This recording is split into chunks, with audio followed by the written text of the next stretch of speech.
우리 함께 나누기 원합니다. 오늘은 1절에서 12절까지만 같이 나누겠습니다. 18장 1절에서 12절 저랑 여러분이 교독하시겠습니다. 제가 1절 읽겠습니다. 여러분이 2절 읽으시면 됩니다. 모세의 장인이며 미디안 제사장인 이드로가 하나님이 모세에게와 자기 백성 이스라엘에게 하신 일, 곧 여호와께서 이스라엘을 애굽에서 인도하여 내신 모든 일을 들으니라. 모세의 장인 이드로가 모세가 돌려보냈던 그의 아내 시포라와 그의 두 아들을 데리고 왔으니 그 하나의 이름은 게르솜이라. 이는 모세가 이르기를 내가 이방에서 나그네가 되었다 하며 하나 이름은 엘리에셀이라. 이는 내 아버지 하나님이 나를 도우사 바로의 칼에서 구원하셨다 함이더라. 모세의 장인 이드로가 모세의 아들들과 그의 아내와 더불어 광야에 들어와 모세에게 이르니 곧 모세가 하나님의 산에 진친 곳이라. 그가 모세에게 말을 전하되 내 장인 나 이드로가 내 아내와 그와 함께한 그의 두 아들과 더불어 내게 왔노라.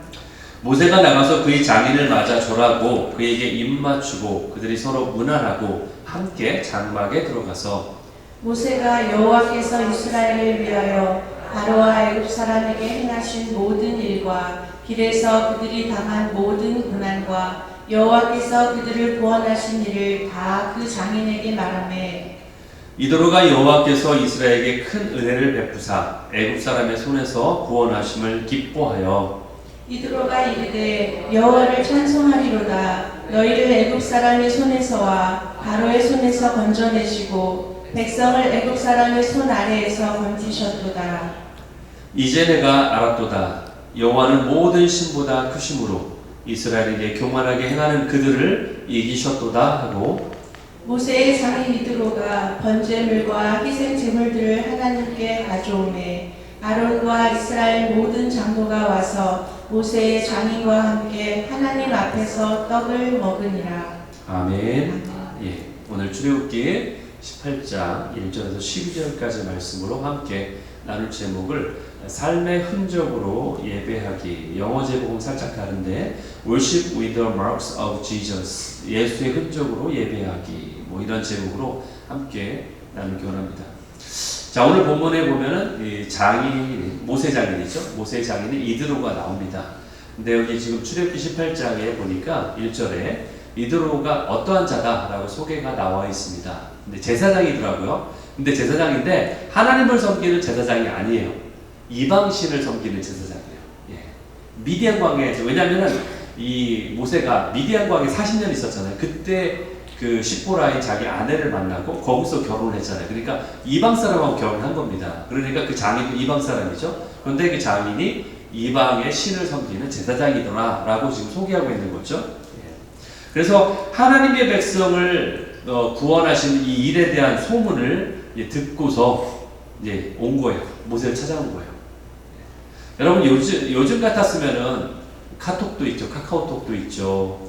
또 인스타그램도 있죠. 트윗도 있죠. 또 페이스북도 있죠. 이런 SNS가 있죠. 이러한 어떤 소셜 네트워크하는 그런 게 있기 때문에 홍해가 갈랐다. 그러면 사람들이 제일 먼저 하는 게 뭐였을까? 요즘에 같으면 휴대폰으로 찍어가지고 올리겠죠, 그렇죠? 예, 셀피를 찍기도 하고, 그렇죠? 아마 그랬을 거예요. 그래서 요즘 같았으면은 당장에 그 막 홍해 바닷물이 막 갈라지고 깊은 바닷물이 양쪽으로 갈라져서 여러분 그 깊은 바닷물은 검잖아요. 파란 게 아니죠. 깊은 바닷물은 검붉은 막 그 검은 그 물결이 치솟아 오르는 그 앞에서 막 사진을 찍었을 거예요. 그렇죠? 그리고 구름기둥, 불기둥 앞에서 셀피도 찍었을 거예요. 셀카도 찍었을 거예요. 그리고 당장 인터넷에 이것을 막 올렸을 거예요.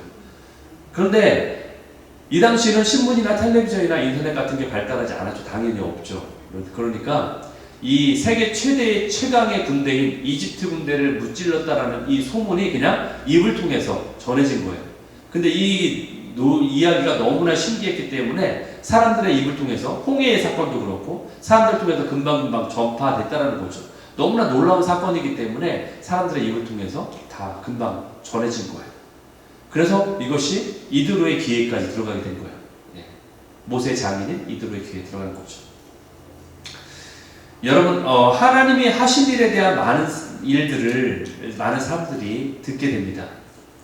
그리고 이 소식을 전해주는 모든 자들이 믿음을 가졌냐? 오늘 성경에 보면은 그렇지 않다라는 거예요. 하나님이 홍해도 가르시고 또 이집트에서 이스라엘 백성을 구해내기 위해서 10가지 재앙을 또 기적들을 일으켰는데 이것을 전해드는 모든 자들이 아니 심지어 이것을 본 사람들도 이것을 대해서 하나님을 믿지 않았다는 거죠. 이것을 우리가 보게 됩니다. 하나님의 행하신 일들을 수많은 미디안 사람들이 들었을 거예요. 이들로도 미디안 사람이죠, 그렇죠? 그런데 그 사람들이 하나님을 믿지 않았다는 거예요. 그리고 하나님이 이들을 구원했다라는 기적과 이런 일들을 또 아말렉 사람도 들었을 거 아니에요? 그런데 아말렉 사람들이 이것에 대해서 믿지 않았다는 거죠. 그 대신에 분노하고 이스라엘 백성을 죽이려고 했잖아요, 그렇죠? 그리고 심지어 저 가나안 원주민들도 이 얘기를 다 들었을 거예요. 그러나 그들도 역시 믿지 않았다는 거예요. 아니 그 소문을 들은 그들은 그렇다 치더라도 그것을 직접 눈으로 보고 목격했던 그러한 이집트 사람들도 믿지 않았죠.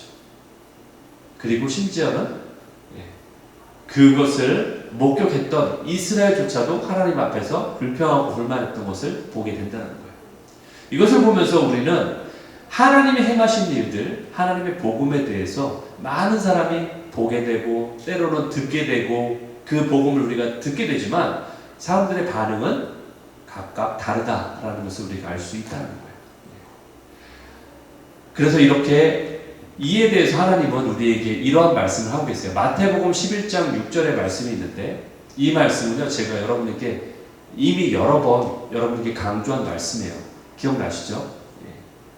누구든지 나로 말미암아 실족하지 아니하는 자는 복이 있다. 여기서 나가 누군지 제가 가로치고 써놨죠. 예수 그리스도.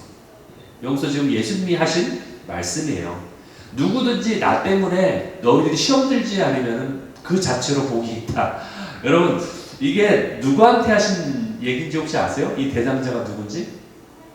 바로 그 앞에 지금 이 말씀 바로 앞에 부분을 보면 나오죠. 마태복음 11장 2절 3절에 나옵니다. 침례 요한이 옥에 갇혀 있어요. 옥에서 그리스도께서 하신 일들을 듣고서 들려오잖아요. 옥에 갇혀 있으니까 들려오는데 제자들에게 물어보는 거예요. 가서 예수님께 여쭈어봐라. 오실 그이가 당신이 맞습니까?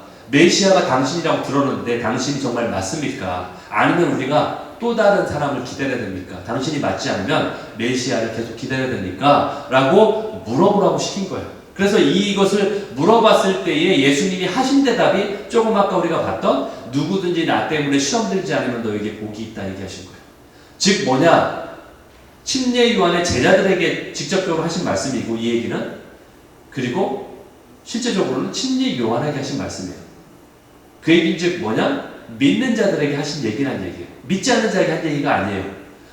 무슨 얘기냐면은 너희가 나를 믿었지? 그런데 너희가 살아가면서 심지어 그냥 기본적으로 나 때문에 시험만 안 들어도 너는 복된 자야. 이렇게 얘기하시는 거예요. 이게 너무나 놀라운 말씀이에요. 저는 이 말씀이 정말로 중요하다고 생각해요. 여러분 예수님을 믿는데 우리가 왜 예수님 때문에 시험이 듭니까? 아이러니하지 않습니까? 그렇죠? 내가 예수님을 믿는다고 하는데 예수님 때문에 시험 들었다는 얘기예요. 예수님을 믿는다는 얘기는요. 예수님을 나의 주인으로 모신다는 얘기잖아요. 그렇죠? 주인이라는 얘기이기 때문에 내가 주님이라고 부르잖아요. 예수님을. 그런데 내가 예수님 때문에 시험 든다. 이거는 말이 안 되는 상황이죠. 그렇죠? 그러니까 예수님이 뭐라고 하시냐면은 너희가 나 때문에 최소한 나 때문에 시험만 안 들어도 너는 그냥 복된 자야. 이렇게 얘기하시는 거예요. 이것이 굉장히 우리에게 도전이 되는 말씀이라는 거죠. 예. 정말 도전이 되는 말씀이에요. 예수님이 수많은 얘기를 그 예수님이 초림 때 하셨잖아요. 근데 그 당시에 예수님 때문에 시험 든 자가 있었나요? 없었나요? 있었죠. 있었으니까 예수님 시장에 못 박았죠. 시험 들었죠. 최소한 니네가 시험만 안 들어도 실족하지 않아도 나 때문에 시험 안 들어도 너희는 복된 자다. 이렇게 말씀하시는 것이 굉장히 우리 안에 큰 경고라고 저는 생각해요. 도전이고 경고입니다. 여러분들 우리는요. 제가 이런 표현 쓰고 싶어요. 내가 만든 예수. 내가 예수님을 섬기는데 정말로 성경이 말하는 예수가 아니라 내가 만든 예수를 섬기고 있진 않나라는 생각이 들어요. 내가 만든 예수는 뭐냐? 내가 원하는 예수예요. 내가 기대하는 예수. 예수님은 이래야만 돼. 예수님이 내가 믿는다면은 이런 걸 나에게 주셔야만 해. 예수님 믿으면 나에게 이런 걸 베푸셔야 돼. 어떤 내가 기대하는 예수를 믿는 거에 대한 경고라고 저는 생각합니다. 그런데 이게 왜 중요하냐면요. 내가 믿는 예수가 이런 어떤 기준이 있는데, 익스펙테이션이 있는데, 기대가 있는데, 이거에 못 미치면, 이거를 충족시켜주지 않으면, 나에게 세티스팩션을, 나에게 만족을 주지 않으면, 내가 시험 드는 거예요. 그러니까 예수님 말씀하시죠. 최소한 나 때문에 네가 시험 들지 않으면 네가 복된 자다. 예.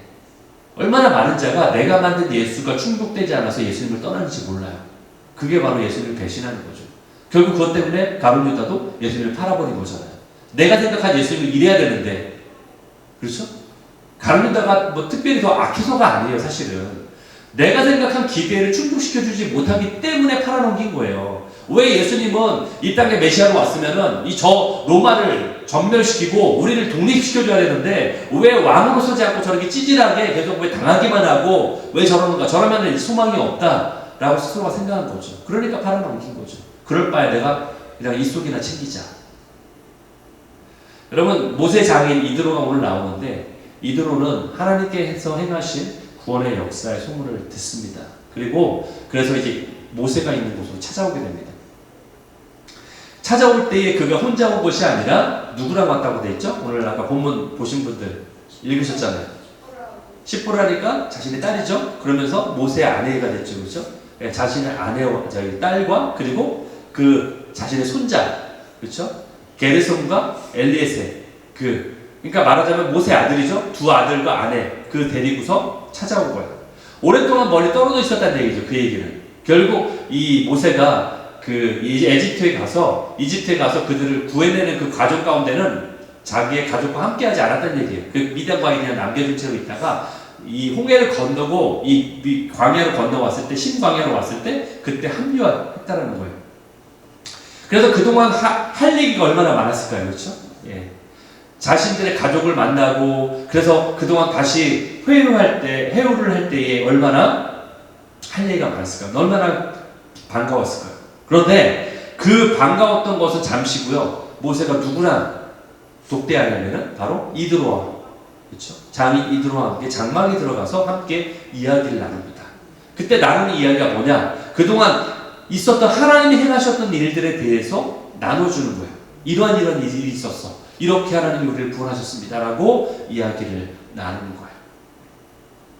결국 이 타이밍이 얼마나 절묘한지, 이 이드로를 만났던 타이밍이 얼마나 절묘한지 몰라요. 굉장히 절묘한 타이밍이에요. 여러분, 처음에 모세가 하나님의 부르심을 받았을 때 처음에 오케이, 제가 하나님의 부르심에 응답하겠습니다라고 금방 수긍했나요? 아니죠, 그렇죠? 계속 거절했어요. 왜 거절했어요? 예, 그러니까 나는 이렇게 연약합니다. 나는 준비가 안 됐습니다. 나는 이미 뻣뻣하고 그렇기 때문에 나는 이 혀가 둔한 자고 그래서 갈 수 없습니다라고 거절했어요. 그러다가 마지못해서 결국에 순종을 했잖아요, 그렇죠? 그런데도 불구하고 이렇게 거절했었던 모세지만 순종한 이후에는 그가 당당하게, 그렇죠? 그리고 순종적으로 그가 막 뭔가 안 하려고 일부러 그러는 게 아니라 정말로 열심으로 헌신을 다해서 바로 왕 앞에서도 당당하게 서서 전했고 그 일에 순종했다라는 거예요. 그리고 이스라엘 백성을 결국 출애굽시켰고 홍해를 건너는 역사적인 사건을 이뤄냈자는 거예요, 그렇죠? 여러분, 만약에 모세를 어떤 지도자적인 입장에서, 리더십에 대한 입장에서 그를 어떤 정치적인 지도자로서 평가를 한다고 해보세요. 여러분, 요즘에 정치인들도 보면요, 공약을 내걸잖아요. 내가 이러겠습니다. 나를 뽑아주시면 공약, 나를 뽑아주시면 약속이죠. 예, 어떤 공식적인 약속이죠. 나를 뽑아주시면 세금을 내리겠습니다. 일종의 말하자면 이거죠. 나를 뽑아주시면 어느 지역을 발전시키겠습니다. 우리 오클라호마 시티에 저를 뽑아주시면은 저를 시의원으로 뽑아주시면은 이곳에 뭐 철도를 놓겠습니다. 뭐 말하자면 이거잖아요, 그렇죠? 예. 여기에 뭐 H마트가 제가 오게 하겠습니다. 여러분 그럼 뽑으시겠어요? 예. 마치 그와 같은 공약을 하잖아요. 그렇죠? 그런데 만약에 그런 관점이라면은 모세는 얼마나 100점이에요. 아니 100점이 아니라 200점이죠. 자신이 내가 이 여러분들을 이집트에서 구원해내겠습니다. 얘기했잖아요. 그 말대로 됐잖아요. 그렇죠? 그러니까 얼마나 대단한 일을 이뤘습니까? 그의 업적을 생각하면은 그의 공적이.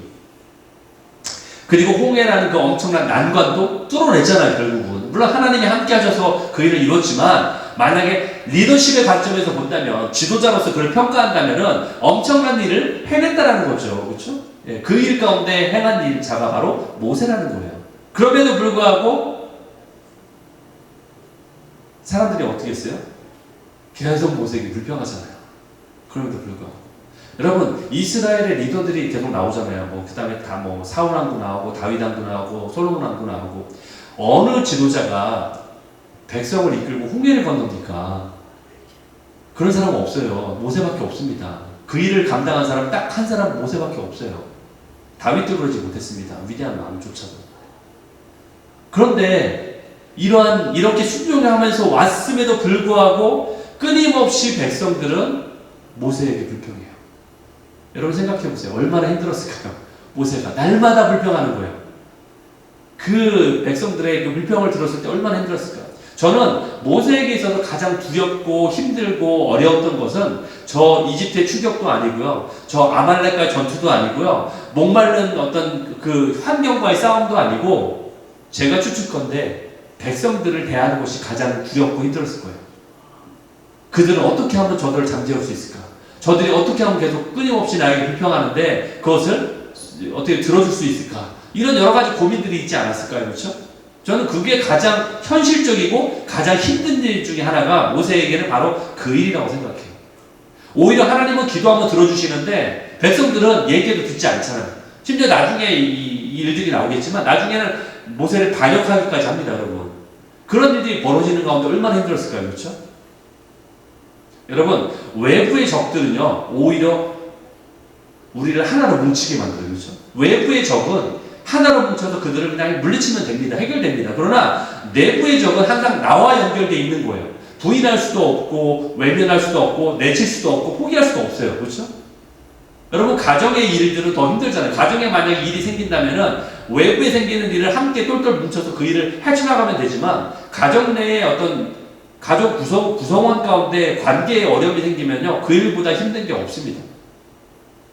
어떨 때는 나를 가장 믿어주고 신임하고 인정해주길 바라는 가까이 있는 사람의 반응이 가장 무서울 수 있다는 거예요. 그렇기 때문에 모세 입장에서는 지금 굉장히 힘든 시기를 지나고 있는 거예요. 예. 얼마나 좀 지긋지긋할까요? 영어로 sick and tired라고 하죠. 그렇죠? I'm sick and tired 이러잖아요. 지긋지긋해.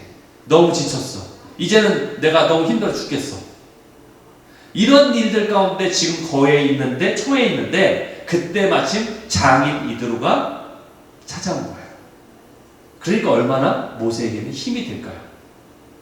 지금 그런 상황 가운데 있다는 거예요. 그의 아내도 찾아오고 자녀도 볼 수 있잖아요. 그렇죠? 이러한 어려운 가운데 하나님의 아름다운 만남을 허락하셨어요. 이 아름다운 만남을 영어로는요 Divine Appointment라고 해요. Divine Appointment. 하나님의 허락하신 예비된 만남이다라고 합니다. 하나님이 구상되어 이미 계획하신 예배다. 그래서 Divine Appointment이라고 해요. 이 만남이 바로 이드로와의 만남이에요. 단지 가족을 다시 만났다고 기쁜 것뿐만이 아니에요. 가족을 만난 기쁨 이외에 더 필요한 것은 정말로 주님이 허락하신 만남이라는 거예요. 그리고 무엇보다도 가정이 또 소중하죠. 그렇죠? 우리의 가정은 소중합니다. 여러분 하나님이 창조하신 제일 최초의 기관이 뭐죠? 가정이죠. 그렇죠? 가정이에요. 제일 최초의 기관이 가정이에요. 하나님이 부부관계 아담과 하와를 통해서 부부관계를 만드신 것은요 아담이 독초하는 것이 좋지 못한 이유이기도 하지만 더 깊은 영적 의미로 본다면은 연합의 의미를 알게 하기 위해서예요. 연합의 의미, 연합. 부부가 연합하는 것. 그 연합이 왜 중요한가? 왜냐면요, 하나님은요, 성부, 성자, 성령, 삼위일체라고 하죠. 삼위일체, 그렇죠? 연합의 의미를 그 세 분을 알고 계세요. 그래서 우리에게 하나님이 그 경험하시고 누리시고 있는 그 연합의 의미를 우리에게 조금이나마 맛보게 하기 위해서, 알게 하기 위해서 부부라는 개념을 만드셨어요. 그래서 그 뼈에서 취하셔서 연합의 의미를 알게 하신 거예요. 그것이 바로 하나님이 우리에게 말씀하신 의미예요. 그것을 우리가 어떻게 할 수 있냐? 요한복음 17장에 보면요, 예수님의 기도의 내용을 우리가 엿볼 수 있어요. 예수님이 기도한 내용이 나와요. 여러분은 예수님의 기도라고 하면 겟세마네 기도만 많이 떠오르잖아요. 그렇죠? 근데 겟세마네 기도는 물론 중요하지만 거기에는 굉장히 짤막한 기도의 내용만 나와요. 그러나 요한복음 17장을 보면요, 굉장히 길게 예수님이 하신 기도의 내용이 그대로 나와요. 이 얘기는 뭐냐? 예수님과 하나님과의 대화를 우리가 엿보는 거예요. 어떤 대화를 나누는지를 보게 해주는 거예요. 굉장히 중요한 기도예요. 그래서 이 요한복음 17장을 일명 뭐라고 부르냐면은 대제사장의 기도다. 대제사장의 기도라고 부릅니다. 굉장히 중요한 성경 구절이에요. 여기 보면 이렇게 나왔어요. 17장 21절, 22절에 보니까 제가 밑줄을 권하는데, 아버지께서 내 안에, 여기서 나가 누구예요? 예수님이죠. 예수님이 기도한 내용이니까. 아버지는 누구예요? 하나님이죠. 성부를 얘기하는 거고 성자인 예수님 얘기하는 거예요. 아버지께서 내 안에 계시고 또 내가 아버지 안에 있다는 얘기예요. 그러니까 연합하고 있다는 거죠. 성자가 성부 안에 계시고 성부가 성자 안에 있다는 얘기예요. 그러니까 삼위일체 하나님의 연합을 얘기하는 거예요. 그런 것 같이 그들도, 지금 여기서 말하는 그들이라는 것은 제자를 얘기하는데, 이 제자는요, 자신들의 12제자뿐 아니라 또는 자신을 따르는 수많은 무리 제자가 아니라 그뿐 아니라 더 확대해서 앞으로 생겨날 제자까지 얘기하는 거예요. 그들도 다 하나가 되어 우리 안에, 왜 우리라고 했어요? 성부, 성자, 성령이니까. 그 안에 거하게 있게 하사, 존재하게 하사. 그렇죠?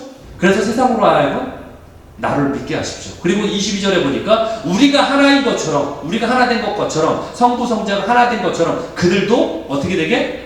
하나가 되게 하십시오. 이 연합의 의미를 알게 하십시오. 이렇게 말하고 있는 거예요.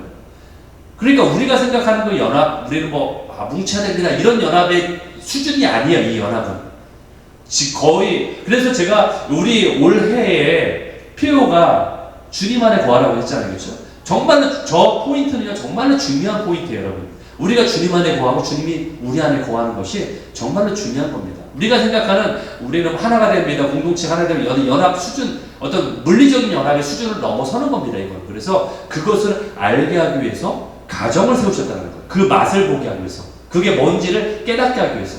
그런데 하나 되기 쉽습니까? 쉽지 않죠. 부부싸움 많이 하잖아요. 그렇죠? 예, 그만큼 어려운 거예요. 그리고 이게 왜 어렵냐? 우리가 하나님 나라에 거하면 어렵지 않은데, 이 땅은요, 어둠의 권세 잡은 자가 있잖아요. 이 공중의 권세 잡은 자. 사단의 방해가 있기 때문에 그런 거예요. 그래서 사단은요, 끊임없이 이것을 알기 때문에 이것을 방해하려고 계속 노력하는 거예요. 사단은 그래서 방해 공작을 피는 거예요. 그렇기 때문에 마지막 때로 갈수록 가정을 파괴하는 일이 있는 거예요. 그 가정을 파괴하는 최고의 일이 뭔지 압니까? 그게 바로 동성애예요. 왜? 남자와 남자, 여자와 여자 사이에 아기가 나올 수 있습니까?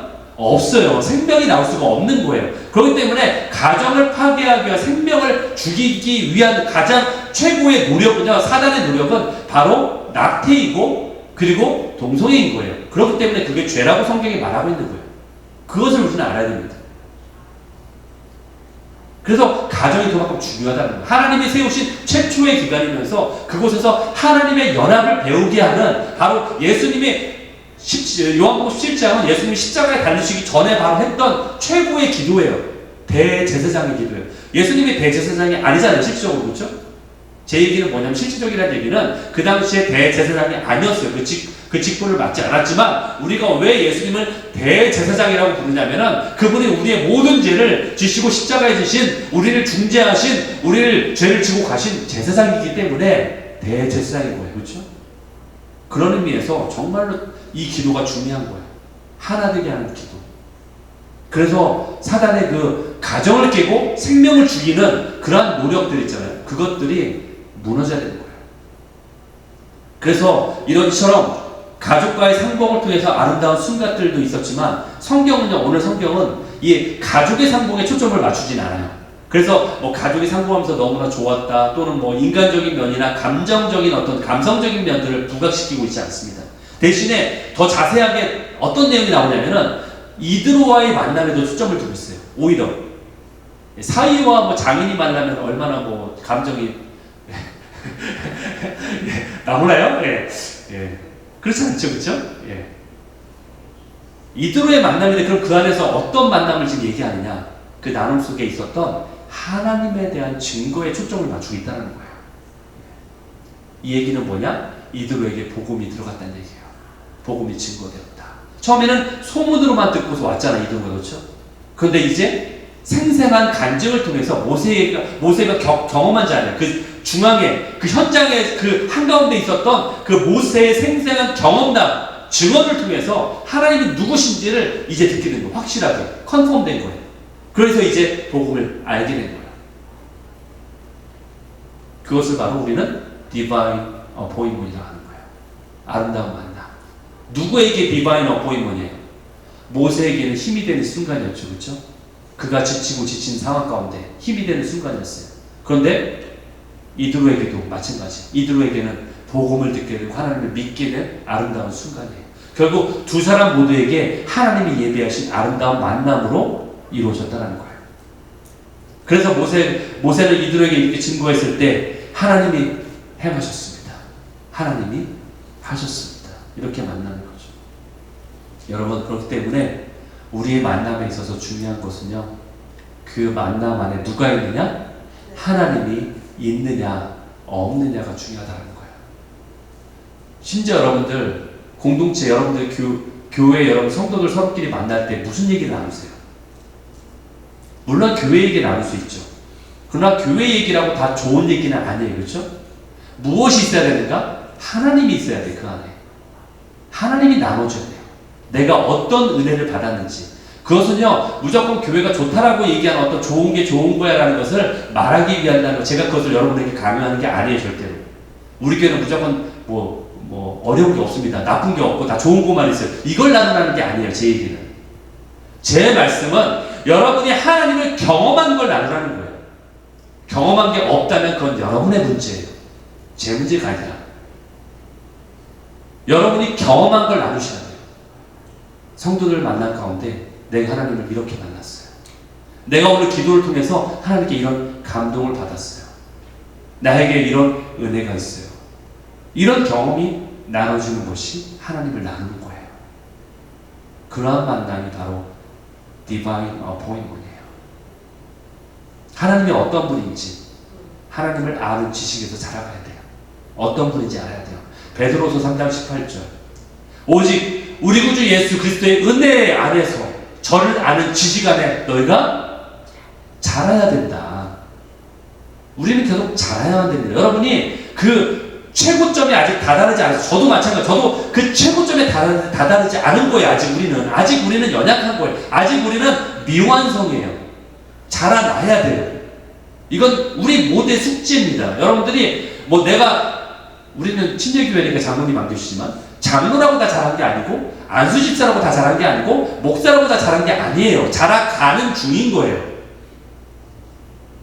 우리는 그리스도를 아는 은혜 안에 자라가야 돼요. 내가 그 은혜가 무엇인지 내 안에 대득해서 날마다 새롭게 돼야 돼요. 그래서 우리는 일용할 양식을 구하는 거죠. 일용할 양식. 오늘의 양식이에요. 어제의 양식이 아니에요. 어제 받았던 은혜를 갖다가 울고 먹는 것이 아니라, 그 은혜로 사는 것이 아니라, 그걸 자랑하는 것이 아니라, 내가 옛날에 이렇게 은혜 받았어요. 내가 이렇게 강원 받았어요. 내가 옛날에 이렇게 어떤 나에게 은사가 있어요. 이걸 자랑하는 게 아니라 오늘의 그 은혜들이 나에게 컨펌 돼야 돼요. 확인돼야 되고 그 은혜가 나눠줘야 돼요. 성도들 사이에. 그리고 주님을 아는 지식 가운데 자라가야 된다는 거죠. 이것이 주님이 우리에게 말씀하십니다. 그러려면 어떻게 된다? 주님 안에 거해야 된다.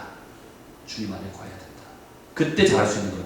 내가 잘한다는 것은요, 내가 어떤 지적 수준을 높여 잘하는 게 아닙니다. 이건 세상하고 달라요. 주님 안에 자라간다는 것은 내가 엘레멘터리 스쿨 나오고 미들 스쿨 나오고 그 다음에 하이 스쿨 나오고 이렇게 어떤 지식을 쌓는 게 아니에요. 지식을 쌓는 게 아니라 관계가 깊어지는 거예요. 왜냐? 신앙은 하나님과의 관계이니까. 신뢰잖아요. 신뢰.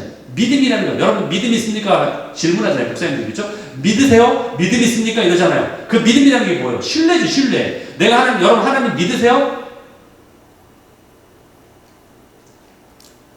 꼬마아이가 담장 위로 올라갔어요. 어떻게 하다가. 높은데 아이들이 그런 거 잘하잖아요. 올라가서 막 신기하니까 올라가요. 근데 막상 올라갔는데 내려오지 못하는 거야. 밑에서 아빠가 있어요. 아빠 여기 와 있어. 겁내지 말고 나한테 뛰어내려. 믿어. 나를 믿어. 마치 이와 같은 거예요. 나를 믿어. 그리고 위에 있는 꼬마아이가 내가 당신을 믿어야 되는 이유를 알려주세요. 논리적인 이유를 나에게 알려주세요. 지식적으로 나에게 알려주세요. 이거하고 똑같은 거예요. 우리가 마치 하나님 아버지가 나를 믿고 뛰어내려. 이거는 믿음의 차원인데 내가 당신을 믿게 하기 위해서 증명해봐. 당신이 내 아버지인 걸 증명해봐. 마치 이와 같은 거죠. 우리 믿음은 관계인 거예요. 내가 그냥 하나님을 믿으면 그냥 믿으니까 관계로 뛰어내리는 거지. 내가 아버지가 뭐 나를 받을 수 있는 능력이 힘이 있는지 와서 한번 엮기 한번 한 100kg짜리 들어보는 거 보고서 아 내가 이제 뛰어도 되겠구나. 나는 100kg 안 되니까 내가 뛰어내는 거 아버지가 나 잡을 수 있겠다라는 것을 그때 보고서 증거로 믿어야지 뛰어내리는 게 아니잖아요. 아버지니까 뛰어내리는 거예요. 우리가. 신앙은 관계고 믿음인 거예요. 신뢰인 거예요.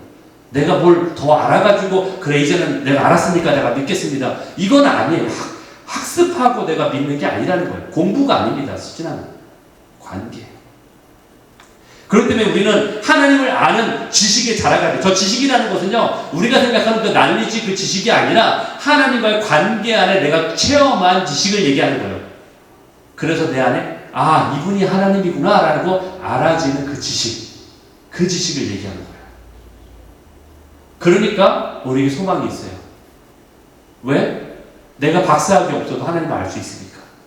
만약에 저 지식이 세상이 말하는 그 기준의 지식이라면은 박사학위 가진 사람이 제일 유리하겠죠. 그렇죠?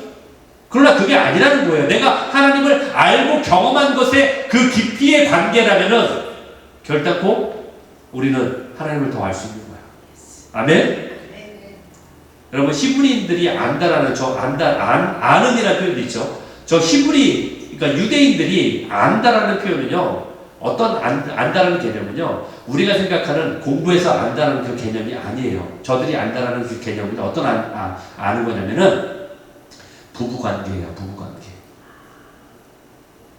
왜? 그걸 어떻게 할 수 있냐? 여러분 힌트를 알 수 있어요. 어디서 알 수 있냐면, 마리아가, 예수님의 어머니 마리아가, 어떻게 동정녀 잉태를 하잖아요. 성령 잉태되잖아요. 그때, 뭐라고 얘기하면 나는 남자를 알지 못하는데 내가 어찌 잉태될 수 있습니까? 라고 얘기해요. 그 안다라는 게 부관계를 얘기하는 거예요. 그러니까 그게 관계를 얘기하는 거죠. 그렇죠? 여기서 안다라는 표현은 그만큼 서로에 대해서 알고 있다. 친밀한 관계를 얘기하는 거예요. 그러니까 너희가 하나님을 알아라는 얘기는 하나님의 친밀한 관계로 들어가라. 관계를 얘기하는 거지. 뭐 공부를 더 해서 알아라. 네가 뭐 성경 공부반에 들어가가지고 무슨 코스를 더 맞춰서 더 알아라. 이 얘기를 하는 게 아니라는 얘기예요. 결국 우리도 마찬가지죠. 우리 안에 수많은 간증거리가 있어야 돼요. 하나님을 믿는 사람들 가운데 내 안에 스토리가 있어야 돼요. 여러분에게 스토리가 있잖아요. 그렇죠? 물론 여러분들이 하나님을 믿는 가운데 하나님이 여러분을 도와주신 스토리가 있을 거예요. 간증거리가 있을 거예요. 하나님 나를 이렇게 도우셨어. 어려울 때 나에게 이렇게 말씀하셨어. 그리고 내가 이렇게 했더니 이런 일이 벌어졌어. 라고 여러분 사이에 여러분 삶 가운데 있는 스토리가 있어요. 그것이 바로 우리의 간증거리가 될 수 있다는 거예요. 여러분 그렇다면 하나님은 왜 우리에게 이런 간증거리를 주셨을까요? 하나님이 이런 스토리를 우리에게 주시는 이유가 있어요. 첫 번째는 두 가지가 있는데 첫 번째는 연약한 우리로 하나님을 믿게 하기 위해서. 이렇게 이런 증거를 보여주시면 우리가 더 믿을 수 있잖아요. 더 확신할 수 있으니까 믿게 하기 위해서. 그리고 두 번째는 우리의 믿음이 그것 때문에 자라게 하기 위해서. 그래서 우리에게 그러한 간증거리를 주시는 거예요. 그래서 결국 장인 이드로는 미디안 사람이었고 그리고 심지어는요 이방신을 섬기는 제사장이었어요. 그런데 그가 이제 이 모세의 스토리를 통해서 모세의 나눔을 통해서 그가 마음이 뜨거워집니다. 성령님이 임하신 거죠. 그렇죠? 그의 마음이 뜨거워지면서 하나님에 대한 확실한 믿음을 가지게 되었습니다. 결국 모세의 신앙 체험이 모세의 것으로만 끝나는 것이 아니라 그 간증을 통해서 다른 사람에게도 전해졌다는 거예요. 그것이 중요하다는 거죠. 결국 전도라는 것은요, 어떤 종교적 행위가 아니라는 거예요, 여러분. 다른 사람에게 복음을 전한다는 것은요, 어떤 종교적 행위가 아니라 바로 내가 체험한 하나님을 그냥 나누는 거예요. 그게 전도예요. 나는 이렇게 하나님을 체험했어요. 나는 내가 만난 하나님은 이런 분이에요. 라고 소개하는 거예요. 그냥 그게 바로 전도예요. 어떤 전도라는 자체가 어떤 종교적 행위가 아니라는 거죠. 그렇기 때문에 땅끝까지 이르러 내 증인이 되라고 하셨지, 땅끝까지 이르러 나의 종교인이 되라고 하지 않으셨어요. 그렇기 때문에 우리 모두는요, 선교사가 될 필요는 없지만, 그러나 우리 모두는 반드시 증인은 되어야 됩니다. 아멘? 예, 우리 모두가 선교사가 될 필요는 없지만 우리 모두는 증인이 되어야만 한다는 거예요. 바로 예수님이 말씀하신 것처럼 너희는 땅끝까지 이르러 내 증인이 되어라. 예, 그게 바로 증인이에요. 예, 목격한 자죠. 여러분 안에 그런 하나님의 흔적이 있습니까? 그런 스토리가 있으신가요? 하나님을 만났고 경험한 흔적이 있으십니까? 그것을 주님이 전하라고 말씀하세요. 예, 결국 다른 사람의 얘기가 아니라 내가 경험한 이야기를 들려주어라 라고 말하고 있는 거예요.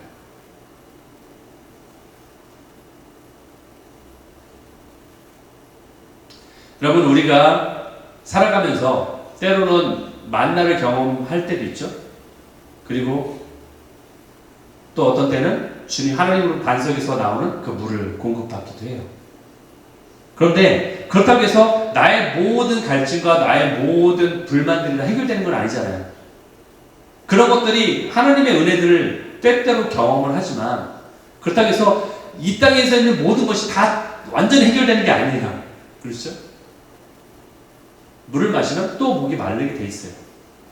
그렇기 때문에 이런 가운데 주님을 그래도 버리지 않고 그 은혜를 나눌 수 있는 것은 내가 온전해서도 아니고 또 내가 하나님의 모든 걸 다 경험해서도 아니에요.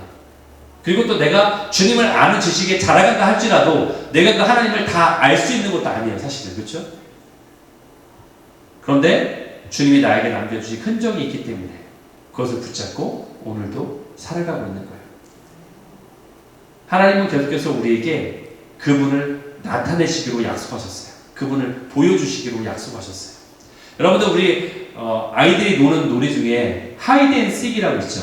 하이드 앤 씩, 영어로는 하이드 앤 씩인데 우리말로는 숨바꼭질. 네, 숨바꼭질. 숨바꼭질은 아이들이 재밌게 하는 놀이 중에 하나인데 여러분들 다 하셨을 거예요. 네.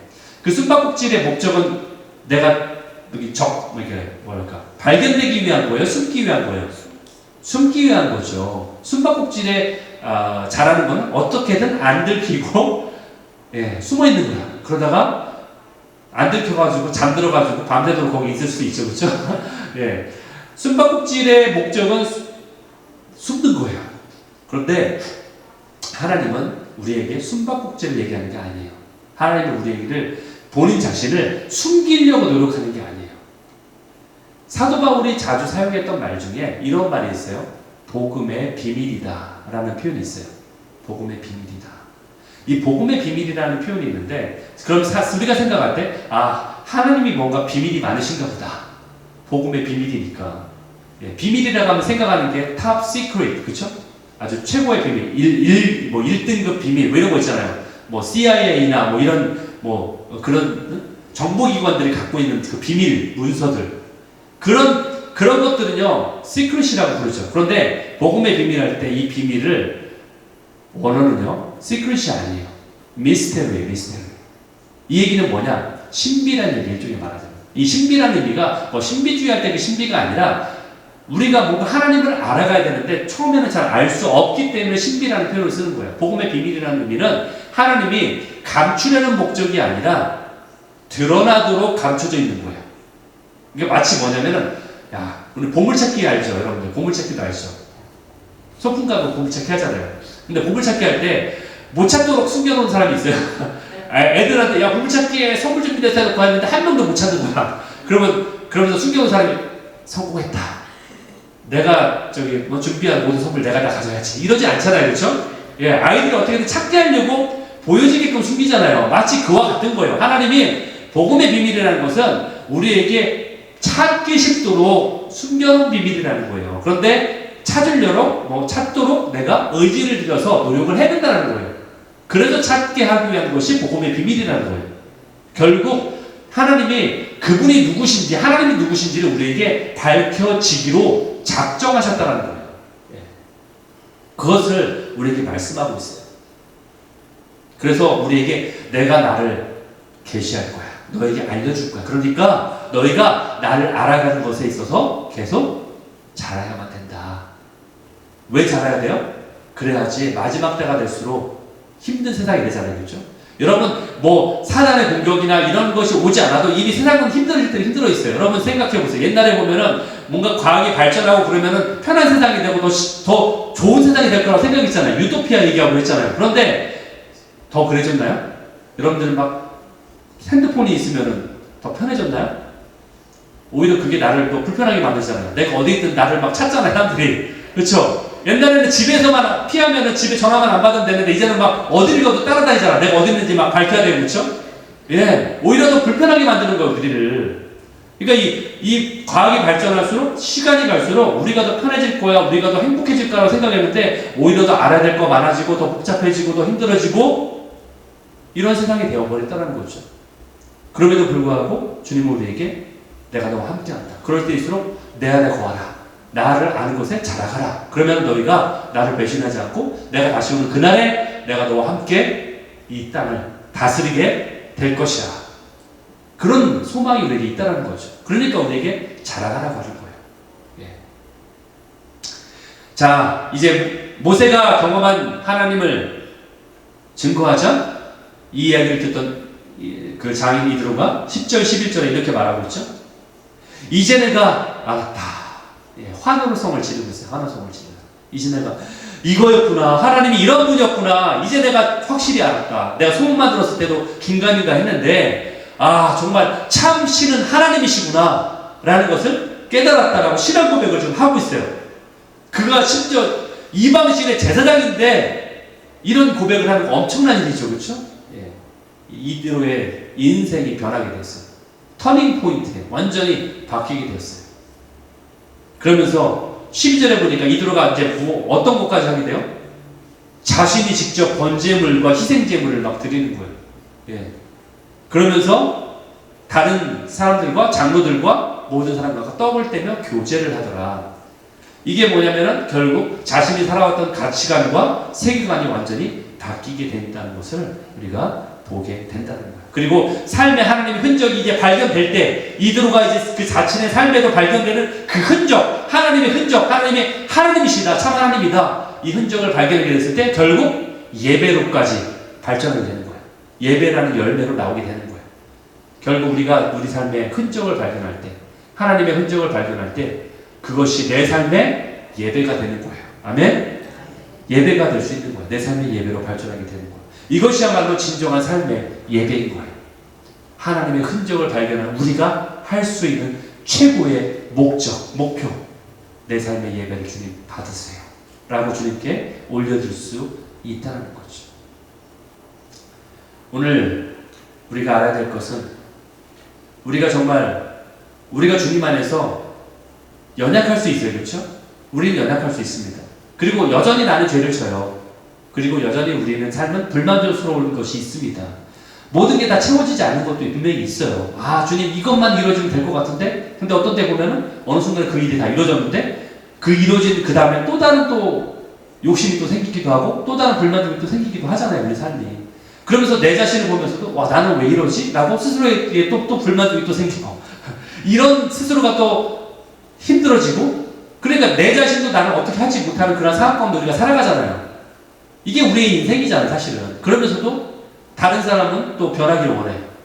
내가 내 자신도 못 변화시키면서 또 다른 사람은 또 변하기를 원하잖아요. 그러니까 우리는 정말 이 연약함에 어떻게 보면은 이 악순환 속에 살아가고 있어요, 사실은. 그러나 그럼에도 불구하고 주님이 우리 삶에 예배를 받기 원하신다는 거죠. 왜? 하나님이 나와 함께하면서 내 안에 흔적을 남기시기 때문에. 우리에게 함께 하시기 때문에. 여러분 그 존 파이퍼 목사님 아세요? 존 파이퍼라는 목사님 지금도 살아계신 분이세요? 예, 지금 목사님 미국에 계신 존 파이퍼라는 유명한 목사님 계신데 그분이 선교를 이렇게 정의했어요. 저는 이 정의가 너무나 놀랍다고 생각해요. 선교의 정의를 이렇게 내렸어요. 데피니션을 선교란 미션이죠. 선교란 그곳에 예배가 있게 하기 위해 존재하는 것이 선교다. 그곳이 어디예요? 선교지겠죠. 어느 곳이든 아프리카든 뭐 제3세국이든 예, 제국이든 어디든 그러면 선교란 그곳에 예배가 있게 하기 위해서 존재하는 것이 선교다. 그러니까 잘 생각하세요. 선교 자체가 목적이 아닌 거예요. 그곳이 예배가 없으니까 그들이 하나님을 안 섬기니까 그곳에 예배가 있게 하기 위해서 우리가 수단으로 사용하는 게 선교라는 얘기죠. 그렇죠? 결국 가장 중요한 게 뭐다? 예배라는 거예요. 왜? 예배라는 것은요, 예수님이 다시 오신 그 후에도 계속 있게 되는 게 예배이기 때문에 그래요. 지금도 저 천상에서는 보좌 주위에 내 생물과, 그렇죠? 천사를 얘기하는 거죠. 그리고 모든 만물과 24장로가 계속해서 하나님을 예배하고 있어요. 예. 그 예배는 끝날까지 영원토록 있을 것이 바로 예배예요. 결국 우리 삶 가운데 있어야 될 게 뭐다? 예배다. 이것을 말하고 있는 거예요. 예배가 중요한 거예요. 여러분, 제가 누누이 말씀드리잖아요. 이런 어떤 우리가 드리는 이런 예배, 형식적인 예배만의 고정관념에서 깨어나야 된다. 예배라는 의미에서 깨어나야 된다. 예, 그 예배를 말하는 거예요. 여러분, 마지막으로 제가 4가지 밭의 비유를 말씀드리고 마칠게요. 제가 계속해서 강조하는 것 중에 4가지 밭의 비유가 있잖아요. 길가에 같은 밭, 돌짝밭 같은 밭, 가시덤불 같은 밭, 그리고 좋은 밭, 옥토와 같은 밭. 그렇죠? 여러분, 길가와 같은 밭은 왜 안 좋은 곳이냐면 길가니까 길이라는 얘기예요. 모든 사람들이 다니는 곳이에요. 차도 다니고 사람도 다니고 그러니까 다져지고 다져져서 딱딱할 때까지 굉장히 다져진 아스팔트 같이. 그래서 씨앗이 떨어져도 씨앗이 심겨져서 싹이 나올 것 같지 않는, 예, 찔러도 피 한 방울 나올 것 같지 않은, 마치 그런 표현이라고 쓸 수도 있는데 마치 그런 곳이 그런 길가와 같은 단단한 땅이에요. 근데 그 단단한 땅에는 열매가 자랄 수 없겠죠. 싹이 나지 않으니까. 그러면 그 땅이 어떻게 돼야 돼요? 부서져야 되죠. 땅이 부서져야 돼요. 그 아픔이 있어야 되는 거죠. 부서지면 어떻게 돼요? 그 다음에 어떻게 해요? 그 안에 돌들도 있겠고 바위도 있겠죠. 그것이 그럼 돌짝밭이 되죠. 그렇죠? 제가 아까 말한 2번째 돌짝밭이죠. 돌짝밭에 돌이 어떻게 돼야 돼요? 걸러져야 되겠죠. 그러니까 내 안에 있는 연약함들이 걸러져야 되는 거예요. 그렇죠? 그 다음은 그 안에는 그 땅속 깊은 밭이 뭐가 있겠어요? 잡초가 있겠죠. 가시덤불 밭이에요. 그 잡초가 어떻게 돼요? 뽑아줘야 되겠죠. 그러면 돌도 걸러지고 가시도 내 안에 쓴뿌리도 걸러지고 내 안에 이슈도 걸러지고 그럼 뭐가 돼요? 옥토가 되는 거죠. 단단했던 땅이 부서지고 부서져서 부드러운 흙이 되는 거예요. 그게 옥토잖아요. 부드러운 흙이 있는 땅. 영양분이 풍부한 땅. 우리의 삶의 영역 가운데요, 주님이 주인으로 인정되지 않은 영역이 분명히 있다는 거예요. 그러니까 우리 마음에, 우리 사람 안에는 4가지 밭이 다 존재해요, 사실은. 무슨 얘기냐면은, 어떤 영역은요, 하나님이 주님, 이 영역만은 지금 터치하지 마세요. 나의 어두운 영역이야. 심지어는 내가 인식도 못하는 영역이 있어요. 사단이 지배하는 일종의.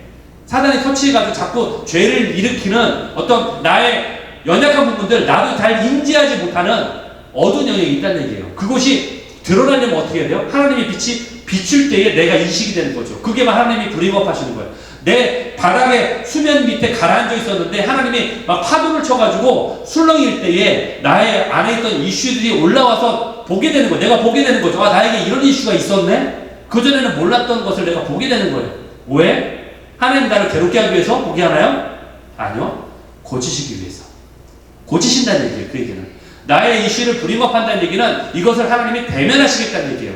그래서 이 하나님에게 주어진 칼은요, 강도에게 주어진 칼이 아니라 의사에게 주어진 칼이에요. 즉 우리를 고치시기 위해서 수술대 위에 우리를 올리겠다는 거예요. 도마 위에 올리겠다는 게 아니라 우리를 수술대 위에 올리겠다는 거예요.